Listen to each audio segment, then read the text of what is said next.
नवापूर शहरातील मंगलदास पार्क परिसरात नवापूर तालुक्याचे तहसीलदार दत्तात्रय जाधव यांच्या निवासस्थानी अज्ञात चोरट्यांनी घरफोडी केल्याची घटना उघडकीस आल्याने शहरात खळबळ उडाली आहे. भरवस्तीत आणि उच्चभ्रू भागात घडलेल्या या घटनेमुळे नागरिकांमध्ये असुरक्षिततेची भावना निर्माण झाली आहे. तहसीलदार जाधव हे कुटुंबासह देवदर्शनासाठी उज्जैन येथे गेले असताना सलग सुट्टीचा फायदा घेत अज्ञात चोरट्यांनी घरावर डल्ला मारल्याचा प्राथमिक अंदाज आहे. चोरट्यांनी घराच्या मागील बाजूस असलेला लाकडी दरवाजा तोडून आत प्रवेश केला. घरातील कपाटं उचकटून त्यातील साहित्य अस्ताव्यस्त फेकण्यात आले होते. बेड आणि पलंगावरील वस्तूंचीही उचकापाचक करण्यात आली. जाधव यांच्या पत्नीची पर्स तपासून तीही घरात फेकून दिलेल्या अवस्थेत आढळली. मात्र नेमका किती ऐवज, रोख रक्कम किंवा मौल्यवान साहित्य चोरीला गेले आहे याची अधिकृत माहिती अद्याप स्पष्ट झालेली नाही.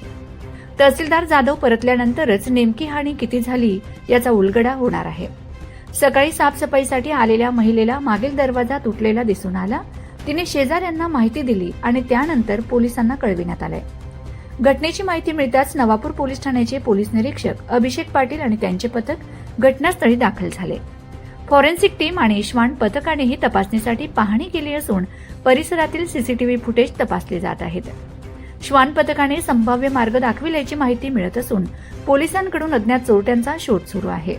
शहरातील उच्चभ्रू वस्तीत एका वरिष्ठ अधिकाऱ्याच्या घरीच अशी घटना घडल्याने नागरिकांनी तातडीने आरोपींना जेरबंद करण्याची मागणी केली आहे. पोलिसांकडून सखोल तपास सुरू असून लवकरच गुन्हेगारांचा माग काढला जाईल असा विश्वास व्यक्त करण्यात येत आहे.